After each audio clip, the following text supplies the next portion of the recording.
Good afternoon. Sorry to be a couple behind here. With me is the woman to my right who needs no introduction, the Commissioner of the Department of Health, Judy Persicelli. To her right, another familiar face, the Department of Health's Communicable Disease Service Medical Director, Dr. Ed Lifshitz. Ed, it's great to have you back. To my left, another guy who needs no introduction, the Superintendent of the State Police, Colonel Pat Callahan. We have Chief Counsel Paramel Garg and a cast of thousands. Before we jump in, we didn't get this done in time for a photo, but I want to give a shout out in memory of Paul Salami Sr., a Mercer County fixture. Judy knew him well, who passed at the age of 90. Extraordinary career of public service, administrative law judge, worked at the municipal level, I believe a 21-year freeholder, and was also the director of the freeholder board here. I spoke to his daughter, Paula, who's a dear friend, who's the Mercer County clerk this morning. He lived a great life, and we want to salute him. He's in his memory and family are in our prayers. I want to start today on topic, as it were, with an update on the so-called breakthrough cases that Dr. Ed and his team have been tracking. These are the positive coronavirus cases that occur in people who are fully vaccinated, which is defined as those individuals who are 14 days past the date of their final vaccine dose. And again, Judy and Ed can add more color in their remarks here. The latest data carries us through June 28th. So these numbers include the 4,432,769 individuals who were considered fully vaccinated by that date or who received their final vaccine dose by June 14. So from this total population, and Ed, you'll correct the record if it needs to be, the Communicable Disease Service under Ed's leadership is reporting a total of 3,474 total positive test results. That means the vaccines in our toolbox, Pfizer, Moderna, Johnson & Johnson, are proving a combined 99.92% effective against contracting the virus. And when looking at the numbers of hospitalizations and sadly deaths among the fully vaccinated, the effective rate is even higher. Dr. Ed's team counted a total of 84 COVID-related hospitalizations among fully vaccinated individuals. This means the vaccines are 99.998% effective in protecting you against a case of COVID that would require you to be admitted to the hospital. And there were 31 counted COVID-related deaths from the more than 4.4 million fully vaccinated individuals, meaning the vaccines are 99.9993% effective in preventing, thank God I might add, a loss of life.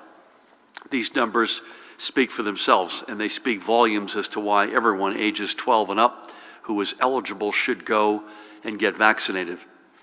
Moreover, keep these efficacy rates in mind when we run through today's newly reported cases, new hospitalizations, and deaths.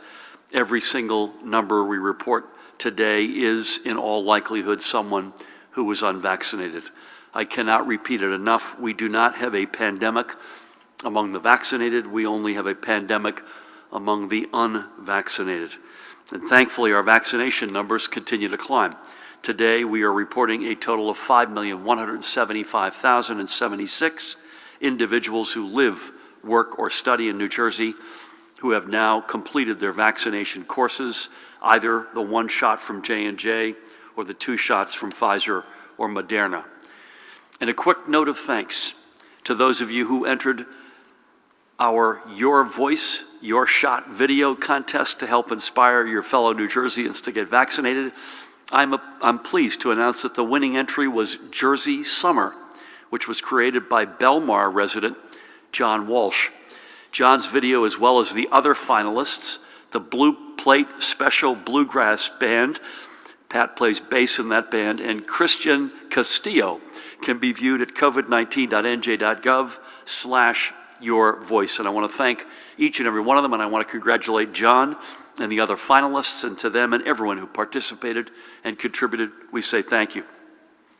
Now back to the numbers. We have an additional 324 newly reported positive PCR test results and 110 presumed positive antigen test results for today. Over the past week, we have seen an increase in cases, an average of 418 PCR and 157 antigen tests per day. But again, and I cannot stress this enough, the vaccine efficacy data tells us these are almost exclusively of those who, for whatever reason, remain unvaccinated. These unvaccinated individuals are who are feeding the rapid increase in the rate of transmission, which is today at 1.37, meaning that each newly infected person is by themselves infecting more than one other person.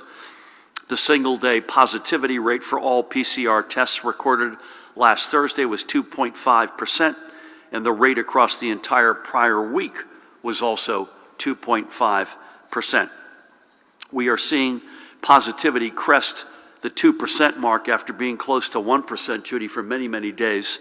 Again, this is being fueled because of the rapid spread among the unvaccinated.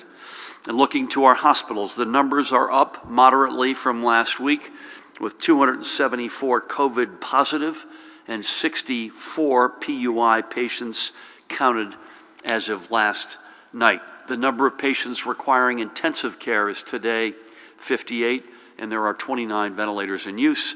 You could see yesterday's discharges and admissions and unconfirmed losses of life. And again, you can almost bet that every one of these newly admitted patients, if not every single one of them, is someone who is unvaccinated. We cannot put it more clearly. The vaccines work. They are proving more than 99.9% effective in preventing people from contracting the virus, more than 99.99% effective in keeping people out of the hospital, and more than 99.999% effective in keeping people alive. For your family, for your community, for public health, for common sense, for your own health, please go get vaccinated. We are also reporting today, with the heaviest of hearts, 4 newly confirmed COVID-related deaths. Over the past week, we have confirmed a total of 28 individuals to COVID, or an average of 4 per day. And Dr. Ed Lifshit's teams further refined the probable death toll to a total now of 2,718. As is our regular practice, let's now honor 3 more lives lost. We'll start today by remembering Bergenfield's Chuck Cha Chang, who was 80 years old when she passed on January 19th. Just 40 days prior, she lost her husband of 50 years, the guy on the right, Yong, to cancer. And by the way, she herself had battled cancer. A native of South Korea, where she raised her brothers and ran the family's rice business after the deaths of her parents, she found her way back to the United States and to North Jersey for a new life. She first found work in Denville, but was better known for the Netkong nail salon she eventually opened and ran. She and Yong had 2 sons, Tae, with whom I had the great honor of speaking last week, and Kiho. Chuck Cha wasn't one to take lavish vacations or buy expensive things. She'd much rather save to provide for them and for their futures. Along with her son, she also left behind 3 grandchildren, Johanna, Christopher, and Cooper, who also undoubtedly benefited from Chuck Cha's selflessness and love. We take solace knowing that she and Yong are reunited and watching over their family. May God bless them all, and we will be forever grateful that they chose to find their American dream in New Jersey. Next up, let's celebrate, look at that smile, let's celebrate the life of Ethel Butler, who passed on March 18th, and she was known to most as Ellie, and she was 77 years old. She was born in Bayonne and raised in Nutley and had called East Rutherford home for the past 2 decades.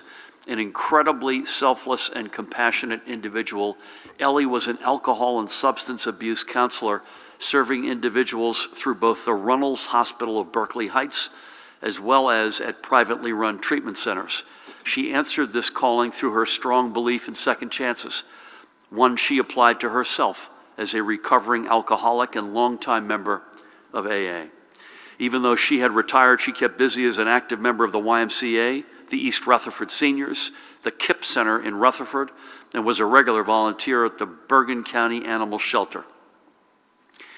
Ellie is fondly remembered by her children, Joan, with whom I had the great honor of speaking last week, George, Michael, and Don's wife, Lillian. She also left behind her 6 beloved grandchildren, Thomas, John, Christopher, Robert, Julia, and Donald, as well as her 4 great-grandchildren, Thomas, Isabella, Riley, and Rich. We thank Ellie for all that she did to help lift up those who were at their lowest. As some would say, she did the Lord's work, and may God bless and watch over her and her family. And finally today, for this Monday, we remember Elmwood Park's Otto Bolus. He was 93 years old when he passed back on November 23rd. Born in Guatemala, he would split his time between his native home and his adopted home of New Jersey, traveling back south to take care of his mother. At the age of 21, Otto was inspired by the United States Marines he saw standing guard outside the U.S. Embassy in Guatemala City, and he knew his future was coming to the United States and having his chance to wear his own Marine uniform. And there he is in it. In the spring of 1951, he arrived in the United States, and several months later, his dream came true as he joined the U.S. Marine Corps. He was always proud to be a veteran of the United States Marine Corps. Otto loved to travel just as much as he loved to walk through a local park to take in the fresh air and look at the flowers. He loved animals and never turned down a strawberry milkshake or a piece of apple pie. Who could blame him? He could make anyone laugh and made countless friends. He left behind his 2 children, Sophia, with whom I had the great honor of speaking last week, and Fernando. Sophia, by the way, is a nurse who works at a long-term care facility in North Halden. He also is survived by his 6 grandchildren and numerous nieces and nephews. In all, 8 members of the family, get this, 8 members of the family battled COVID. They lost Otto, but everyone else continues their own paths to recovery, and we wish them all the very best of health. And may God bless Otto. We thank him for his service to our nation. We are proud to have him called a New Jerseyan. 3 more names from the thousands we have lost. We honor everyone who has passed throughout this pandemic. And I again urge you to get vaccinated so we can get to that day where there won't be any need to tell any more of these stories. Let's switch gears and get to some good news, and that is of great small businesses across our state who are open today and contributing to our economic recovery because of the partnerships they formed with the New Jersey Economic Development Authority. Today, we're putting the spotlight on the Brighter Days Company, a Marlboro-based home fragrance and soy candle business that founder and owner Diana Oak started in her kitchen in 2016. In early 2020, just before the pandemic hit, Diana signed a lease for a new workshop to not just keep up with the increasing number of orders for her candles, but to expand her business to include classes and private events. As Judy and Pat and Ed will know, when I say this, she signed her lease on March 1st, exactly 3 days before the first case of COVID in New Jersey. Through the emergency grant relief program offered by the EDA, Diana was able to secure the funding she needed to keep both her dream and her business open and viable. She used her grant to keep up with the rent, purchase raw materials, and buy personal protective equipment. I had the opportunity to check in with Diana and to thank her for all she continues to do. The name of her business, by the way, Brighter Days, is one that has a special ring to it. We are entering a brighter day, and because of Diana and thousands of small business owners like her, it's a day that is just beginning to dawn. Check them out. Please go by and visit Diana, 87 South Main Street in Marlboro. 87 South Main Street in Marlboro. And finally, God willing, the Olympic Games will kick off later this week in Tokyo, Japan. Among the U.S. delegation of athletes are 24 New Jerseyans. So as they begin their Olympic journeys, let's wish them all the very best. On the men's basketball team, Newark's Bam Adebayo. In women's soccer, a legend, Delran's Carly Lloyd, and another giant in the sport, Tobin Heath of Basking Ridge.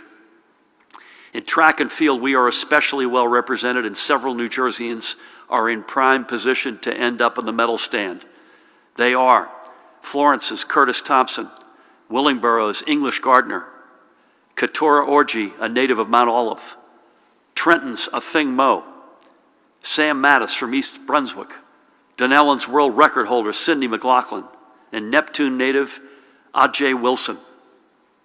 In equestrian, Colts Neck native Jessica Springsteen, and I should add that New Jersey is also the home of the U.S. equestrian team, whose headquarters are in Gladstone in Somerset County, so we're going to claim the entire team.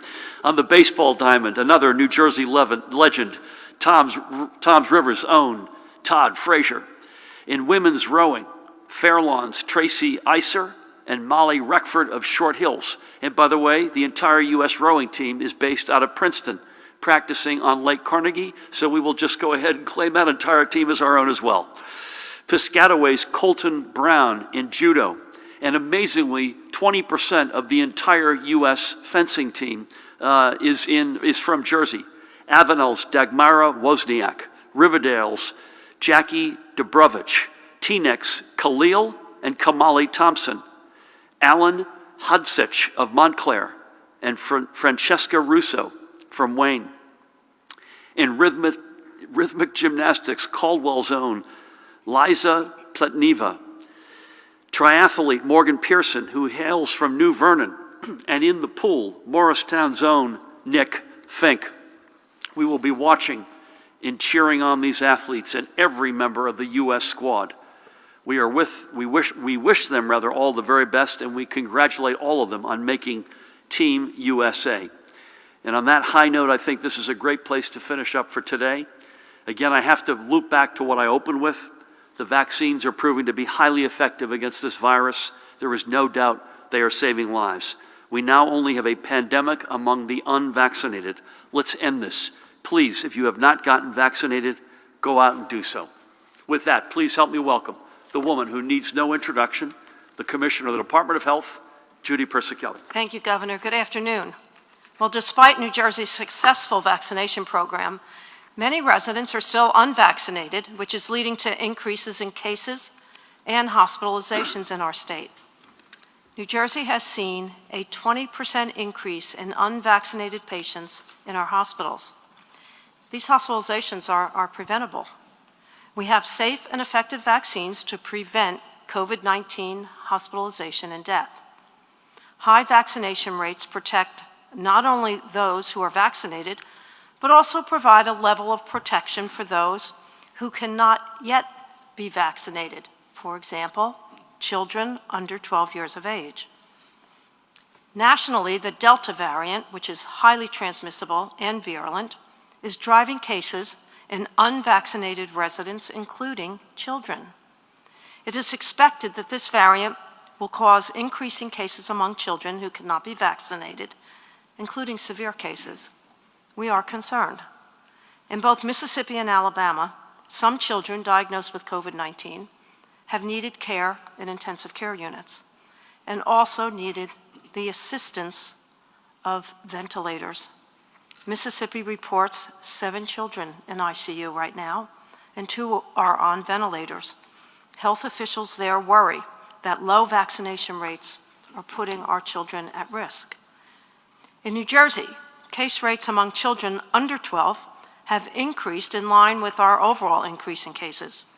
But when we look at the data from June 12th compared to data from last week, case rates per 100,000 have increased 29% among those 4 years of age and under. For those 5 to 10 years of age, the case rate has increased 15%.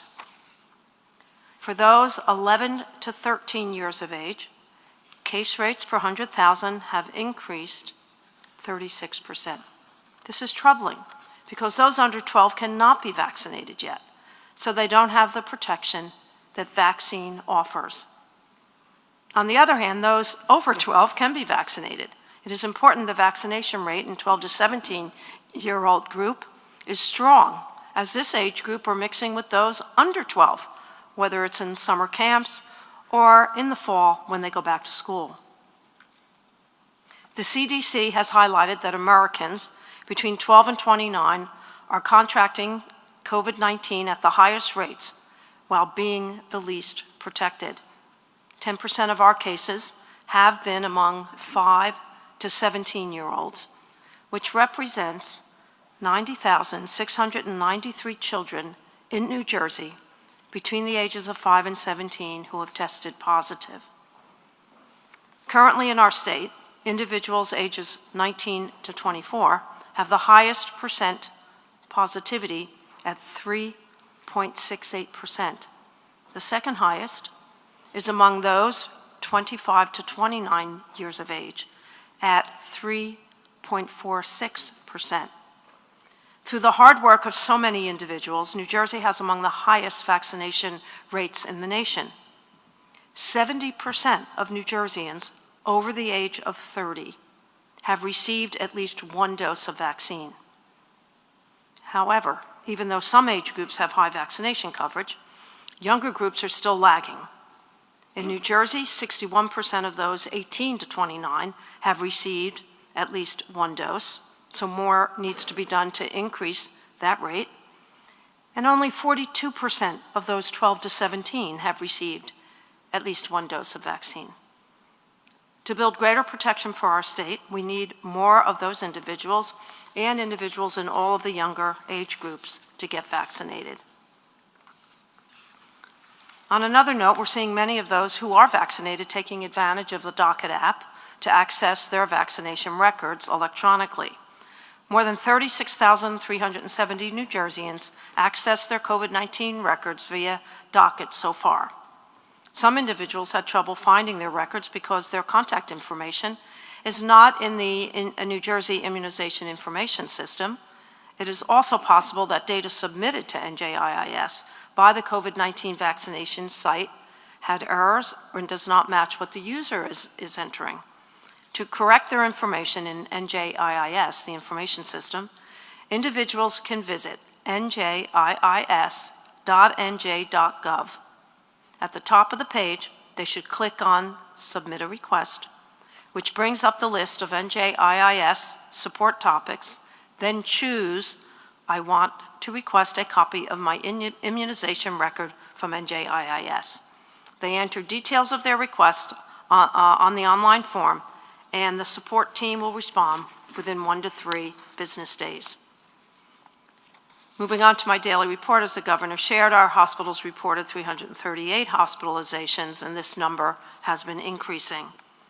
Since the last press briefing, there are 2 new reports of multi-system inflammatory syndrome in children. There are currently 130 cumulative cases in our state. None of these children are currently hospitalized. At the state veterans' homes, there are no new cases among residents of the homes, and at the state psychiatric hospitals, there are no new cases among patients. The percent positivity as of July 15th in New Jersey was 2.5. In the northern part of the state, 2.30%. The central part of the state, 2.73%. And the southern part of the state, 2.65%.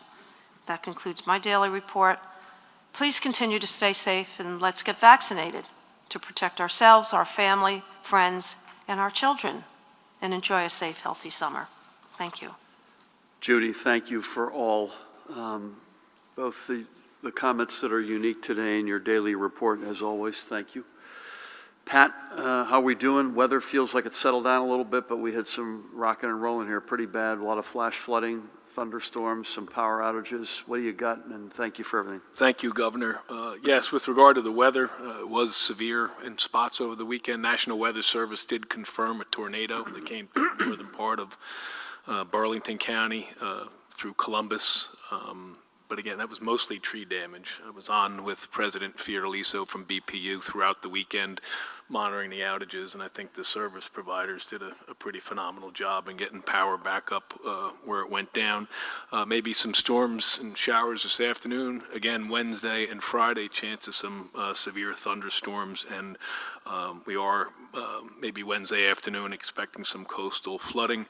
And on a different note, I'm just happy to report that the 80-member team from NJ Task Force 1 did arrive back in Jersey from Florida's building collapse, and they did a phenomenal effort in what was an extremely difficult recovery mission down there. So we're happy to report back that they all came back safe and sound to Jersey. Thanks, Governor. Thank God, and hats off to the men and women of Task Force 1 who have consistently answered the call. We've never said no, and that'll always be the case. You got to balance to make sure we have the right mass of people of teammates on the field for us in New Jersey, but wherever we can, we want to help out our fellow states. Judy and Ed, can I ask, I meant to ask this as you finished up, and maybe Ed has a view on this. There were 31 losses of life among those breakthrough cases of the many millions who have been vaccinated.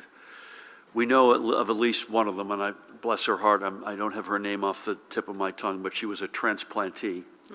And her family wanted me to make the point that transplantees are in a pretty unique category for many reasons, including that the drug companies did not include them in trials. And I don't want that to come off as misleading. I think they did it because they wanted to make sure that that the data was reflective of the trials they did. But Ed, do you have any sense of comorbidities or any other health challenges that these 31 people had, and or if we don't, do you think there's a way in our reasonable future to get that? We have some information. We don't have perfect information. And the short answer is, you're absolutely right. Obviously, the more what we call comorbidities, the other health problems you have, the more likely it is that you can have a bad outcome in coming death. People who are immunosuppressed, and transplant people are commonly immunosuppressed, are not able to mount a strong immune response to things such as vaccine, so they don't, in general, tend to be as well protected as other individuals are. And certainly that's one more reason why we encourage everybody to be vaccinated, because you're protecting not only yourself, you're helping to protect those people for whom the vaccines may not work as well. So one more reason to encourage vaccination. Well said, and thank you for that. And thank you, Judy and Pat. We'll start over here with Elise. Before we do, just to reiterate, at least for the time being, we're going to continue in this rhythm, which will be each Monday we'll gather. So we'll gather a week from today, unless you hear otherwise, at the same hour. And then in the meantime, if either any of us are on the road, and we'll obviously be communicating electronically and virtually, but if there's any news that we think we need to report, we'll revisit that cadence, and otherwise we'll see everybody a week from today. Elise, nice to see you. Welcome. Good to see you. Good afternoon. My question is about a New Jersey Transit project in Bayhead, where the railroad is rebuilding a power station, and locals say that there is potential to pollute Twilight Lake in addition to Barnegat Bay. And their bigger gripe is that NJ Transit is not electrifying this rail line. And they say that's really not in keeping with your clean energy policy, that the railroad will continue to rely on diesel locomotives rather than electric. And they want to know, how does that fit in with where you're pushing the state on renewables? Thank you. Thank you, Elise. I don't know that I've got a specific answer for you, so I'm going to ask Mahan to make sure that I follow up with you. This power station has been a topic of concern, I know, locally, and this is not a new concern. I suspect the reason is, in terms of electrification versus diesel, is that at least in terms of the infrastructure and their capabilities on that particular location and that particular line, that may be the only choice they have right now. I do know NJ Transit has made enormous progress. There's never a silver lining to a pandemic that takes over 26,000 lives, but in that vein, at least, they've made tremendous progress in both the bus and rail lines, including the clean energy part of it. But with your blessing, Elise, I'm going to ask the team to follow up with you and give you a more specific answer. Mahan, you'll help me out there. Thank you. Matt, good afternoon. Good afternoon. With cases rising and the 7-day average up 100% over this time last month and up over this time last week, how close is the state to reimposing any kinds of restrictions, and what metrics would you folks need to see for that to happen? For example, masks, I imagine that would be something on the short list. It's something that's being reimposed in LA.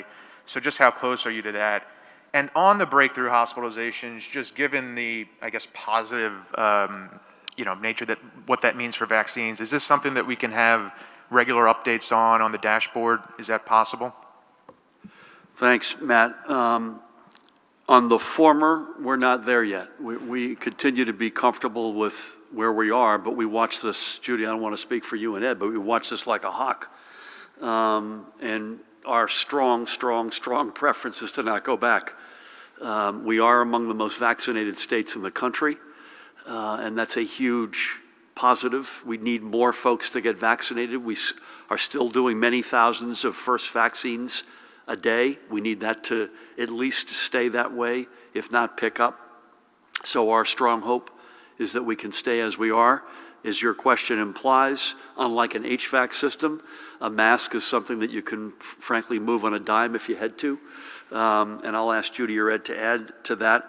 I would think the extent to which we can get this on the dashboard in terms of breakthrough cases, we absolutely will, but I know it's a fair amount of effort to get to where we are today. So I'd ask any commentary, Judy or Ed, on are you still comfortable with where you are, although we're watching the data like a hawk, and secondly, the dashboard question. Yeah, we look at this every day, as you can imagine, and we are particularly watching children. And I think if we see increases in cases for children, we'll be reaching out to make sure to really amp up our vaccination of all age groups. But at this point, hospitalizations, although they've increased, they're somewhat flat and low. And more importantly, ICU is 5860. So severe disease seems to be under control. Any comment, Ed, on the dashboard? A fair question from Matt on that. Yes, and I want to say one quick word about the breakthrough data in general. We are looking and should be able to continue to update it every week. One of the reasons why we talk about data going back to the middle of June at this point is because it does take a fair amount of time to bring in the data and compare it across different sources to get it as accurate as possible. So it's not as simple as some of the other data, and it is, of course, subject to change as new data comes in. But every week should be very reasonable. Thank you, Matt. Alex, good afternoon. Good afternoon, Governor. For Dr. Lifshitz, with so many people in the state fully vaccinated, how is the RT still a reliable metric to gauge the spread of coronavirus? Isn't it different in a vaccinated person versus an unvaccinated person? Dr. Perry Halkitis says the reproduction rate of the Delta variant in an unvaccinated person is 7. In a vaccinated person, it's less than 1. Should there be separate RTs for vaccinated and unvaccinated in these briefings to give context? For the Commissioner, the state's death toll is approximately 2,700 fewer than the CDC death toll for the state, which is sitting at 26,531. Why is there a discrepancy? Is there a difference in counting? Is the CDC simply adding the probable deaths, which comes to about that number? Or are you and the feds using different metrics? For you, Governor, are you aware that Twitter briefly suspended State Senator Declan O'Scanlan over the weekend for his objection to vaccine mandates?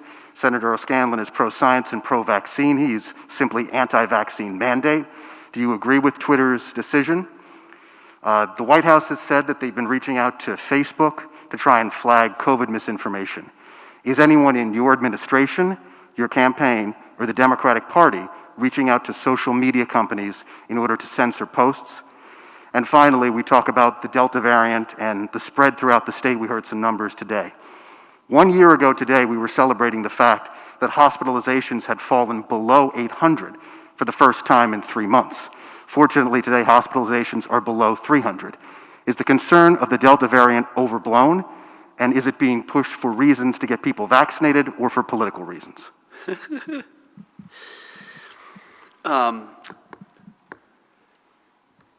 Ed, Well, let me give a couple of comments. I'm glad you raised the RT because you're absolutely right.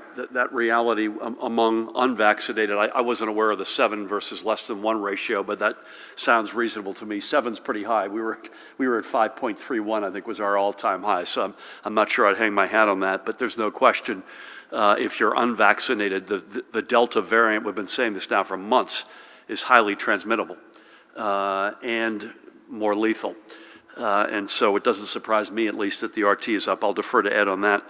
On CDC deaths, I'll defer to Judy and Ed. I had thought they were adding probables into the total, but I'll defer to these folks. I saw the Twitter action. I don't have any insight into it. I hope that they are consistent across, that their rules and the way they apply these rules are consistent across anybody. So in other words, they call balls and strikes equally. I don't believe it was part of Declan's tweet, so this is not related to his tweet, but I did note that he said to a reporter, it could have been you, about what had happened. He said, listen, if somebody doesn't want to get vaccinated, it should be the government, something like that, it should be the government's job to mandate it. After all, they're doing no harm. That last part, I would just say with respect, is not true. You can, by not being vaccinated, you are choosing to put not just your own health at risk, but you are potentially putting others' health at risk. So I would beg folks to please get vaccinated. Beyond that, I don't have any specifics. I'm not aware that we are in touch, although we're in touch with these social media companies all the time. I would broaden what President Biden said to anyone who's commenting on this, including talking heads on television. If they are speaking, if they're either allowing information which is absolutely false and at odds with the facts, or they are speaking about things that are at odds with the facts, they're putting people's lives at risk. There's just no other way to put that. And no, it's with all due respect. I love the premise of your question. This is not overblown. Look at India. Look at Indonesia. Look at the rates in our state of rate of transmission. The very question you asked. There is no question.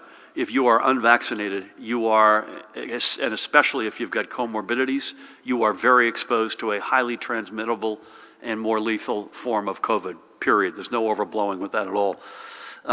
Ed or Judy, any comments on the RT and the extent to which it continues to be helpful or not, and any comments on how, sadly, the losses of life are counted?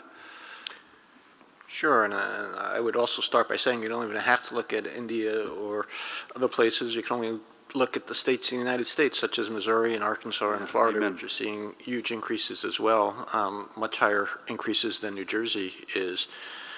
Yes, you are correct in what you're saying as far as they are not being high, and exactly how high it is, whether it's 6, 7, 8, nobody knows the exact number, but certainly it's very transmissible. And that tells you how quickly it would be transmitting around if people weren't doing anything, if they weren't being vaccinated, if they weren't social distancing, if they weren't washing their hands, if they're just going back to essentially pre-pandemic normals as far as things go. Whereas the RT is telling us what's going on right here in our reality, given what's New Jersey is doing, how many people are vaccinated and everything else that we're doing. It's also true that it is only one number I look at, because to start with, let's say the RT was 1, well, it could be 1 and the cases could be 20,000 every day, and so long as the cases aren't going down or up, the RT will stay at 1. Or it could be 2 and the cases could be 2 one day and 4 the next, in which case they're doubling. And that would certainly be concerning that they're going up so quickly, but the numbers would be starting from a much lower number. So it is still useful. It is one of the things that we look at as far as the other numbers, because it does tell us how rapidly things are changing, but it certainly isn't the only thing that we pay attention to. Yeah, what about the fatality count? Oh, as far as the CDC probables, I would have to double check. I'm not positive on that answer. I'll get back to you. Thank you for both. You did not ask it, but I will repeat where I've been on this requiring a vaccine passport or not. I'm open-minded to it, but I'm not there yet. And my reasons continue to be equity. We know that we are making progress, but we know that we still have work to do in black and brown communities. And I don't want to sign up. I suspect Judy and Ed and Pat would be similarly minded to something which even inadvertently discriminates against big pieces of our population. Thank you. Is this Ashley? Is that you? Yes. Please. Well, congratulations. Welcome. Thank you. Do you have any comment on Jack Chitterelli's statement last week about teaching diversity and inclusion, including gender and sexual orientation at the elementary school level, and 127 individuals that you have nominated to state positions requiring Senate confirmation are stalled, many for a long time and some for a year and a half? Do you think the Senate should come back into session before November to act on these nominations, or is it okay for them to wait until after the election? On the latter, I think we've made a lot of good progress, particularly over the past 6 to 12 months, working with our Senate colleagues, and I want to give the Senate President, Steve Sweeney, and the Judiciary Chair, Senator Nick Scuteri in particular, a shout out and thank them for their partnership. It's a number that I know both they and we want to get at and move the needle in the right direction, and I'm confident we'll be able to do that. I don't want to get too political. I was asked about this when I was in Washington for some very productive meetings, I have to say. Dividing us is the last thing we need as a state. I mean, we came through that with 4 years of the prior federal administration. It was a constant us versus them. I am proud beyond words that New Jersey is a beacon in terms of the LGBTQIA+ community, including our transparency in education and telling the whole truth and nothing but the truth about that community. The last thing we need is division. The last thing we need is use of words that everybody knows are third rail words that have a knock-on meaning to it as well. This is New Jersey. This is the United States in the year 2021. Enough already. Thank you for that and welcome. Good afternoon. Hello. Governor, a new report finds that New Jersey's rental market is the 6th most expensive in the country, and a person making minimum wage here would need to work almost 3 full-time jobs to afford a 2-bedroom apartment. What needs to be done to change that, and what are your plans to improve housing affordability in the state? We're now seeing more companies mandating vaccines for their employees, including Hackensack Meridian Health. Do you have any plans for a vaccine mandate for state employees? And do you want to see more companies mandate vaccines for their employees? And for Dr. Lifshitz, can you really say that the vaccines are 99% plus effective with the data that you gave? Isn't it possible that many thousands of those vaccinated have come into contact with someone who had COVID, who haven't come into contact with someone who had COVID, and so the efficacy of the vaccines has not been tested yet by those cases? How do you tease out the differences and draw conclusions given the data is coming from the wild? I'll start, Ed, and ask you to come in. This is no surprise. New Jersey is one of the most expensive housing markets, rental or ownership, in the United States. We inherited an enormous affordable housing challenge when we came in 3.5 years ago, and we've been chopping away at it as best we can. There's all-time high relief on housing and rental assistance in our budget, in a lot of the federal monies that we have distributed. There's not enough supply, so when we talk to developers about a particular development, we have a laser obsession and focus on the percentage of that development that will have affordable housing units, whether they be rental or for sale. Again, this has been building for decades, and we're doing everything we can to address the reality. You know, the good news is New Jersey's hot right now. It's been increasingly so, and it is right now. And there are a lot of people who want to raise their family here. There are a lot of companies that want to start here or move operations here. That's great, but it further exacerbates a very challenging housing market that was already among the most challenging, and we're going to stay at it. I think it is different. I kind of already addressed some of this with Alex's good questions. It's different to say I'm not comfortable with a passport requirement because of the inequities than it is to say you run a hospital or you run a nursing home And I think in communities like that, I think we have to be open-minded to the fact that for the safety and security of residents, patients, that you have to be open-minded to that. And you started seeing this, I think it was in Houston first, then Barnabas came in, and now you're starting to see, just as when Rutgers went with the requirement for higher ed, you're starting to see a big shifting. So an interesting piece online this morning I read, vaccine skepticism, for a number of reasons, according to the author, has been going in a good direction. It's still too high, but relative to January, so 6 months ago, it's going in a good direction. And on the list of reasons that this particular author gave is one that we've spoken a lot to, which is your neighbor, your family member, your coworker got the vaccine months ago, and apparently nothing happened to them. They're still in good health, and that's having an effect. The bully pulpit is working, including especially, forget about politicians, but from doctors, nurses, faith leaders. And thirdly, at least according to this author, another factor is beginning to take hold, and that is people realizing they will be boxed out of certain activities in society where they won't be able to participate. But again, I think it's very different when you're talking about a hospital system versus a broad societal reality. Ed, and if any of you want to correct the record on any of that, but I would ask, Ed, you were asked this question, are you sure your numbers are right? Ed, I now know you well enough to know that I'm pretty darn sure your numbers are right, but please address that. Well, and the first thing I say is our numbers do sometimes change a little bit, but they're very close. You asked excellent questions about vaccine efficacy because it does get confusing and there are different ways to look at it. There's this way to look at it. I go ahead, I vaccinate 100 people, and I know of one person who ends up having COVID, 1 out of 100 people get COVID, the vaccine was 99% effective. When we're presenting the numbers here today, when we talk about the over 4 million vaccinated and the 3,400 roughly cases, that's what we're saying, is that less than 1% of everybody who's been vaccinated has come down with COVID and been diagnosed with COVID, because to be fair, some people will never have been diagnosed and they won't come into the system. That's not the same way when you hear from trials and other places when they talk about the vaccine being 95% effective, which is another common number that you hear about, because this is the way that they do that. They take that same 100 people who are vaccinated, that same one person who came down with a case, you now compare that to 100 people who weren't vaccinated, because that answers your second question is, well, what if they weren't exposed in the first place? Well, you're not going to get sick.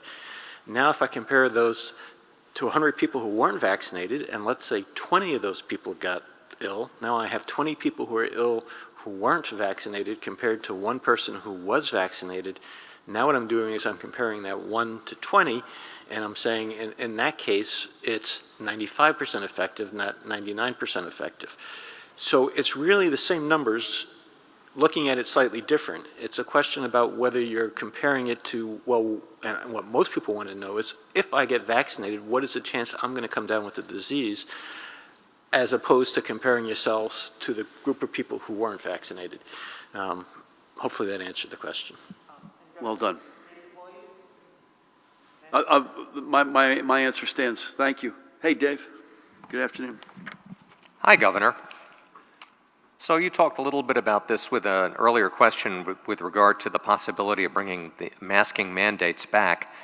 If it is too early to make a call on that, as you suggest, what would your recommendations be? Maybe Commissioner Persikilli, you could also address this, and Dr. Lifshitz as well.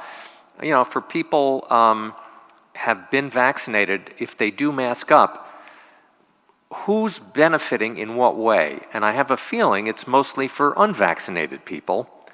Also, with the COVID cases increasing for young children, as Commissioner you were describing in the statistics you presented today, the American Academy of Pediatrics is now calling for schools to enforce universal masking mandates because so many kids will not be protected by the fall, and schools will have no way of verifying COVID vaccine status yet, unless the CDC, very quickly does give the okay for younger kids to get vaccinated. We do know that some studies suggest that kids are at very low risk for COVID, but again, based on your statistics, Commissioner, there is still a risk. What's your reaction to the Academy of Pediatrics recommendation And do you think that parents should, because you see this a lot with younger kids, they're wearing the mask and then the parent is wearing the mask if they're in a supermarket or a big box store. What's your recommendation? What's your sense of this, just from a common sense point of view? Does this make sense? Is it important for kids to still be wearing masks, even though there may or may not be a mandate? Thank you. Judy and Ed, I'll start, and please come in if that's okay. First of all, again, I had this very interesting conversation with a colleague this morning, an outstanding colleague who is fully vaccinated, who was wearing a mask. And this goes to school as well as you caveat, just general common sense. First principle, if somebody wants to wear a mask, let's not begrudge them that. You all are wearing masks because we're in a state building, and that's still the MO unless a state building opts for a different track. We'll all put ours on as we leave. It's okay. And we need to keep that in mind, that we can't stigmatize against someone who chooses to do that, whether they do it for the absolute right public health reason because they're unvaccinated or because they just feel more comfortable doing it. Secondly, the conversation that I had with my colleague is that she is in close touch with a 90-year-old relative. And she buys completely the data that Ed has gone through, and Judy has gone through, that she personally is not at risk, but she knows you can get it. She's not at risk to go to the hospital or God forbid, worse. And she's just sort of in the back of her mind, she wants to make sure that she's not inadvertently getting it and transmitting it. And I think that's a legitimate reason. And I don't want to put words in the mouth of the health professionals. These variants are not raging like this forever and for always. This is not like we've said a lot of things, this is not a permanent condition that we're in. So that's just a couple of quick thoughts. I saw the American Academy of Pediatrics sort of headline. I remain comfortable with where we are. Remember, they are, the CDC is largely where we're looking to. Remember that they are making, they're making a recommendation on policy for an entire country that has huge variabilities on vaccination rates. So they're trying to encompass everybody from Vermont and New Jersey and Connecticut on the one hand, all the way over to Missouri, Alabama, other less vaccinated places on the other hand. So I continue to be comfortable with where we are, but to reiterate the question that Matt asked, the good news is about masking is it's not like an investment in a building or building a new building. You can make decisions with the fullness of time and data and make them very informed and also make them very quickly if need be. Again, I want to reiterate unequivocally, I don't want to go back. But if we think that's the right public health thing to do, then that's what the experts will suggest. Anything to add to either of those? Judy. I think it's important to note that the Academy, similar to CDC, recommends a layered approach to the prevention strategies. So not one activity is the end-all and be-all. It's testing, quarantining, cleaning, disinfecting, distancing, hygiene practices. And I quickly read the Academy's statement. As the governor said, they're appealing to a national perspective. I also obviously spent a lot of time reading the CDC recommendations, and both of them talk about layered prevention strategies. So we have to look at all of it. Thank you, Judy. Thank you, Ed. Thank you, Pat. Paramel, Mahan, cast of thousands. I think we'll mask up here, speaking of masking. Thank you all. Again, just on the cadence front, we will be, as we had suggested a couple of weeks ago, we'll be with you on Mondays at this hour, unless you hear otherwise, or unless we think there's a need to communicate more frequently. I can't recall, Judy or Pat or Ed, whether or not we're on the road together this week, but if we are, we'll almost certainly have COVID updates at the ready. Want to wish everybody a continued great summer. Everywhere I look, I was at Lake Hopatcong on Friday afternoon. Pat, you and I had an exchange after that, just a magical part of the state, if not the country. Sat with 4 of the lake mayors there for our annual sit-down. Had a couple of sips of an adult beverage, I have to say, but we had a really good exchange.